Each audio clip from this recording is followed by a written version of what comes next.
Between the World Wars Part 2.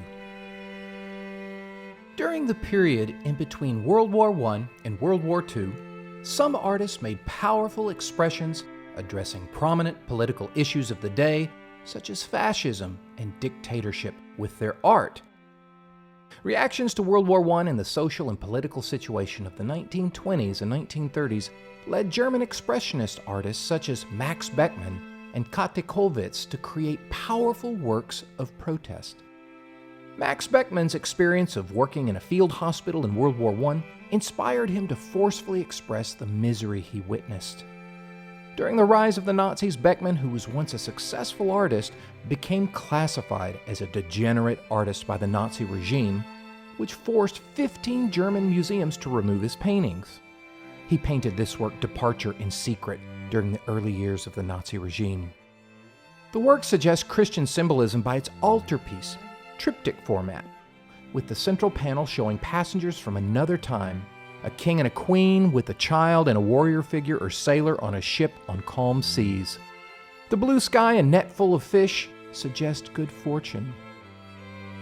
However, on the outside panels, victims of sadistic violence are bound and mutilated. Beckmann painted this in a time of mounting terror and uncertainty as Adolf Hitler gained power in Germany. When the triptych was shipped out of Germany in 1937, Beckmann fooled Hitler's inspectors by labeling it Scenes from Shakespeare's Tempest.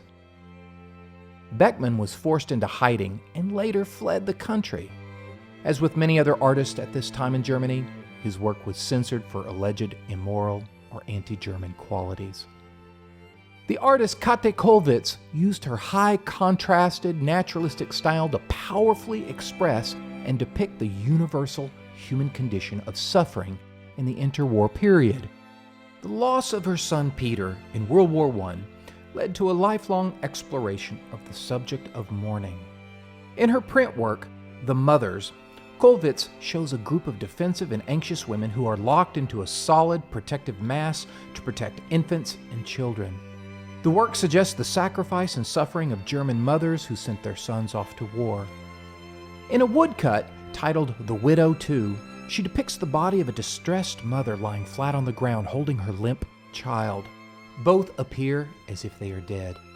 Kollwitz's anti-Nazi sympathies caused her to be classified as a degenerate artist. She lost her teaching position and was not allowed to exhibit her work. Writing in her diary, Kollwitz stated, quote, "I felt that I have no right to withdraw from the responsibility of being an advocate. It is my duty to voice the sufferings of men, the never-ending sufferings heaped mountain high. This is my task, but it is not an easy one to fulfill." For most of his life, the Spanish-born Pablo Picasso was apolitical. He was not interested nor involved in politics until in 1937, when in the midst of the Spanish Civil War, General Francisco Franco let the Nazis practice the new military technique of saturation bombing, or what we refer to today as carpet bombing, on the quiet village of Guernica that was located in the northern Basque region of Spain. As most of the men were away fighting in the war, the town was mostly inhabited by women and children. The Nazis' Luftwaffe indiscriminately unloaded all their bombs over the city center for 2 hours in the late afternoon on market day, leveling the city and killing many people. Many fleeing the city and seeking refuge in the fields were gunned down by machine guns from the diving German planes. It was a horrific event. Black and white photographs of a burning and destroyed Guernica made their way into Parisian newspapers and shocked the public. Picasso, a proud Spaniard who was now living abroad in France, was disturbed at the brutality of the attack. To raise awareness of the war, the Spanish Democratic government commissioned Picasso to create a mural for the Paris International Exposition, which was a World's Fair. His artwork, Guernica, would become one of the most famous anti-war images of history. And as the art critic Robert Hughes suggested, the last great history painting. Inspired by the tragic events of Guernica, this work is a statement of protest against the brutality of all war. This large, mural-sized work, which is 11.5 feet high by 25.5 feet wide, was finished in 35 days. When pressed about his art, Picasso was notoriously mysterious and obscure. He preferred that the work speak for itself, on its own terms. Because of this, the symbolism and interpretations of Guernica vary widely from individuals and critics. In this work, Picasso uses black and white to dramatize the wartime agony of death and senseless destruction. Here we see a woman holding her dead child, screaming to the heavens. She is reminiscent of the Pietà, the Virgin Mary cradling the dead body of her son. The bull, a symbol of virility and oppressive power, could represent brutality and darkness, while the screaming, impaled horse could represent the suffering people. Between the horse and bull is the figure of a screaming bird, perhaps a dove, a symbol of peace threatened. Below the horse is a dead and dismembered soldier whose right arm holds a shattered sword from which a small flower grows, perhaps suggesting hope. The open palm of the left hand contains a stigma, which is a symbol of martyrdom derived from the stigmata of Christ. These are the physical marks left on the body of the crucified Christ, like the nail wounds in his hands. At the top, a light, like the single light bulb seen in a torturer's chamber, is in the shape of an eye, maybe an evil eye. In the upper right, a lady holds a lamp to illuminate the unspeakable horror for everyone to see. Could she be the symbol of the conscience of a horrified humanity?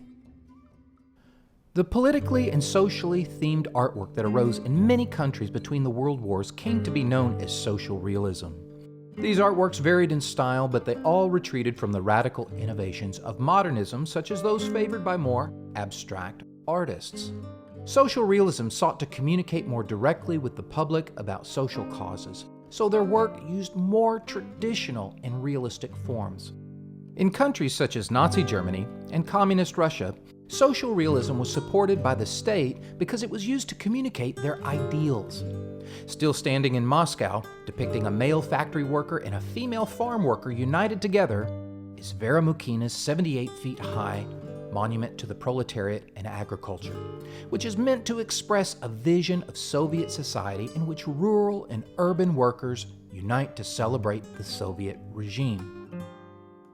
Embodying the ideals of the Mexican Revolution, Mexican artists in the 1920s and 30s produced populist and public art with frescoed wall paintings intended to educate viewers about traditional Mexican history, heritage, and the socialist values of the Mexican Revolution of 1910 to 1917, when the Mexican people rose up to overthrow an oppressive 34-year dictatorship.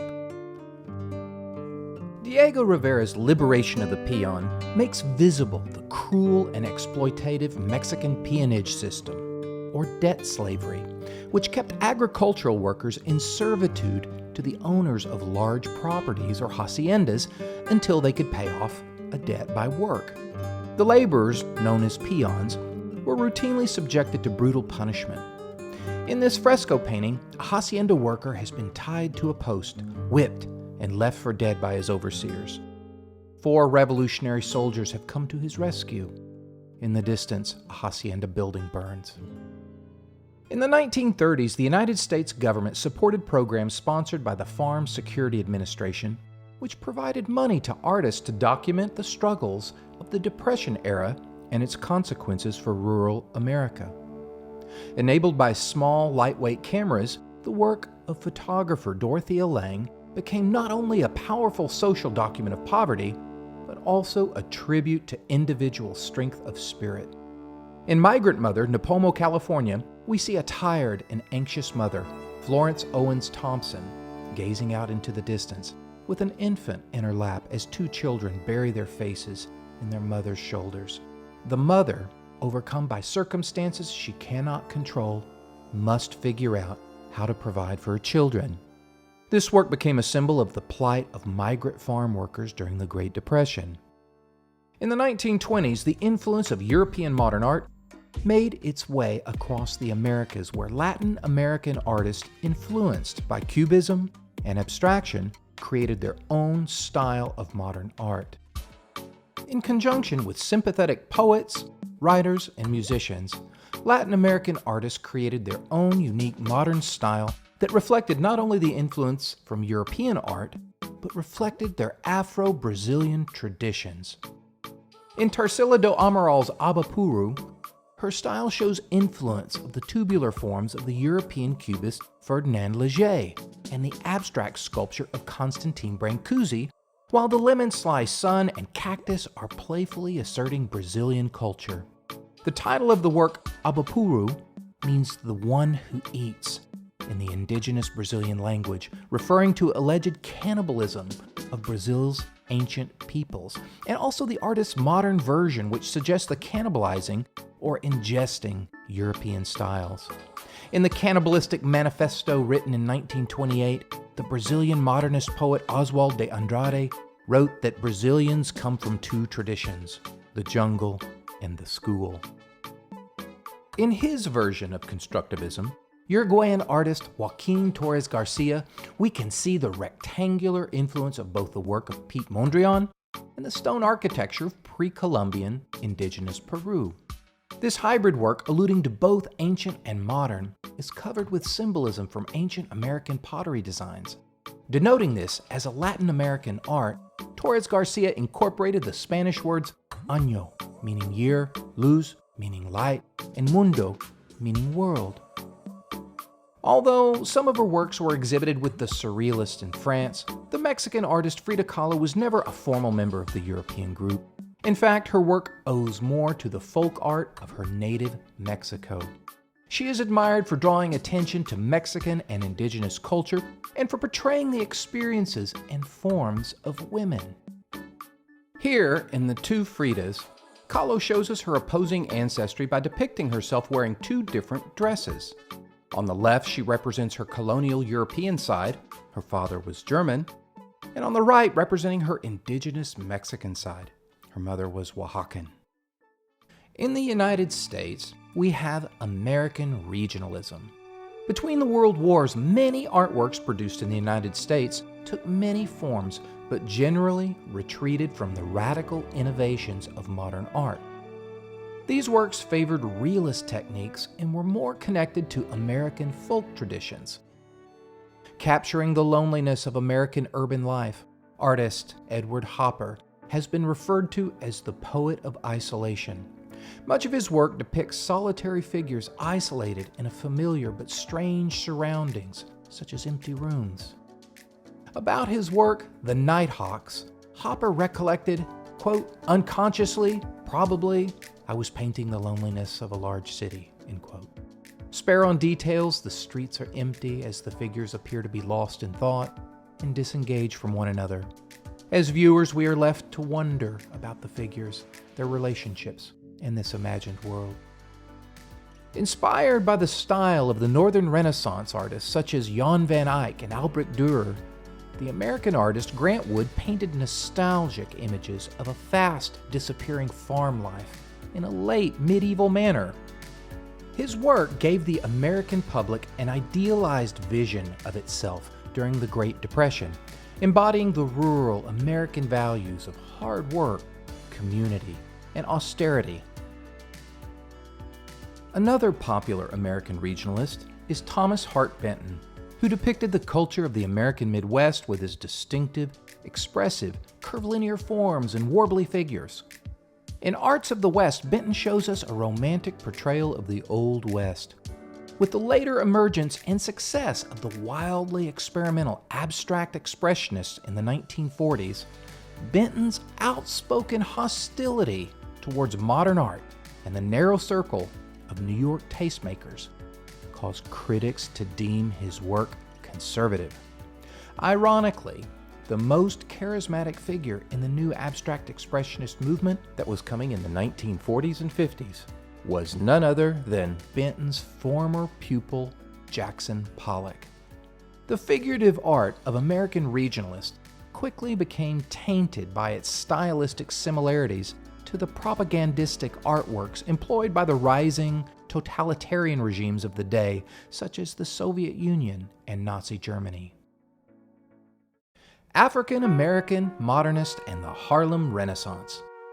The Harlem Renaissance, a term coined by the poet Langston Hughes, was the development of the Harlem neighborhood in New York City as a black cultural mecca in the early 20th century and the subsequent social and artistic explosion that resulted. It was initially inspired by the Great Migration of African Americans from the South to the North and the writings of the philosopher Alain Locke, who taught at Howard University and was the first African American to get a PhD in philosophy from Harvard University. In 1925, his book, The New Negro, Locke encouraged African American artists to reconnect with their roots in the ancestral arts of Africa and to mine the Black experience, folklore, and spirituals and turn that into high art. He brought the interpretive context for Black artists to be appreciated for the first time. The Harlem Renaissance occupied the 1920s through the mid-1930s, and the period is considered a golden age in African American culture, manifesting not only in art, but in literature, music, and stage performance. In addition to visual artists, the expansive and diverse Harlem Renaissance included writers such as Alain Locke, Langston Hughes, Countee Cullen, and Zora Neale Hurston, to jazz and blues musicians such as Duke Ellington, Mamie Smith, Bessie Smith, Eubie Blake, Fats Waller, and Louis Armstrong. Inspired by the landmark March 1925 issue of Survey Graphic titled Harlem, Mecca for the New Negro, with an introductory essay by Alain Locke, the accomplished artist Aaron Douglas relocated to Harlem in New York City, where he was encouraged by Alain Locke, Fritz Reese, and W.E.B. Du Bois to study African art as a rich resource of cultural identity. After studying in Paris, Douglas also absorbed the lessons of European modernism as he forged his own visual language. In Noah's Ark, Douglas incorporated motifs from African sculpture and the transparent, angular planes characteristic of synthetic cubism. His flat planes evoke a sense of mystical space and miraculous happenings. In his mural From Slavery Through Reconstruction for the Harlem branch of the New York Public Library, Douglas addresses a contemporary rather than a biblical subject, the history of Africans in America. The humanism of the work of Augusta Savage stood out in an era of racist caricature, as did Savage's defiant strength in the face of racial prejudice. She faced a lifetime's worth of adversary from her father, a Methodist minister who considered these graven images and would stomp on them and then batter the little girl in his effort to control her. To later, the American and international art world that could not and would not support the work of an African American woman. For example, in 1923, she won a scholarship to study at the Fontainebleau School in Paris, but the award was revoked when the committee learned she was Black. Titled Lift Every Voice and Sing, after the James Weldon Johnson poem/song, also known as The Harp, this plaster sculpture was commissioned for $360 and was created in 2 years for the 1939 New York World's Fair. In this work, Savage created 12 stylized Black singers with the sounding board of a harp formed by the hand of God, with a kneeling man holding music representing the foot pedal of the harp. No funds were available to cast the work, nor were there any facilities to store it. After the fair closed, it was demolished by a bulldozer. Sadly, it seems that many of Savage's sculptures have not survived because she lacked resources during her lifetime to cast them more permanently in metal, and also because she destroyed much of her work. She's best remembered today as an important mentor and educator in the Harlem Renaissance. In a heartbreaking resignation about her work, she stated in a 1953 interview, quote, "I have created nothing really beautiful, really lasting. But if I can inspire one of these youngsters to develop the talent I know they possess, then my monument will be in their work." End quote. In his 60-panel series, The Migration of the Negro, painter Jacob Lawrence documents the story of the great migration of African Americans to the North. Following the years after World War I, hundreds of thousands of African Americans disillusioned with their lives in the South migrated north, seeking improved economic opportunities and a more hospitable political and social environment. But they found discrimination in the North, and it was a different kind. In this work, Lawrence depicts a segregated dining room, underscoring that the migrants had not left discrimination behind. The artist Richmond Barthé was known for his sculptural portrayals of black figures. Although his work brought him many successes during the 1930s and 1940s, Barthé struggled with his homosexuality. His figurative sculptures depicted a sense of intensity and sensuality that attracted European patrons and people of the press. The work, The Boxer, was inspired by the famed 1930s Cuban featherweight Kid Chocolate. Barthé thought that the boxer moved like a ballet dancer. This work captures with immense strength and surprising delicacy the movement of the fighter with lyricism and grace. African Americans historically over the centuries had been defined as without culture, without history, and without any record of achievement. The Harlem Renaissance was the flowering of creativity that had been suppressed for centuries. It was one of the most iconic cultural periods in African American history and ushered in a cultural revolution that would rock the United States. What amazing and joyous dancing. In 1939, Europe erupted into another devastating world war that again brought humanity to the brink of destruction. This contributed to many European artists migrating to the United States and bringing their ideas and innovations that would contribute to new possibilities for the post-war future. This concludes part 2 of our lecture, Between the World Wars. Thank you.